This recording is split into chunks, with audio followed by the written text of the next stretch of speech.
mga ibon na lumilipad. Ang Teacher's Day, ang galing-galing ko sumayaw. Tuwang-tuwa sila lahat sa akin. La! Kuya, bili na kayo! Masarap! Oo, positive! Gusto ko sana matutukan mo si Grace Banaag. Matigas ang ulo, laging nakikipag-away, laging late o kaya tulog. Bakit hindi ka sumali sa group work? Pwedeng ako na lang. At sa tingin mo, kaya mong gawin mag-isa?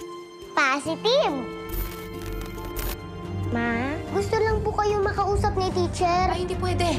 Ano naman ba kasing ginawa mo? Magdahilan ka na lang, ayoko.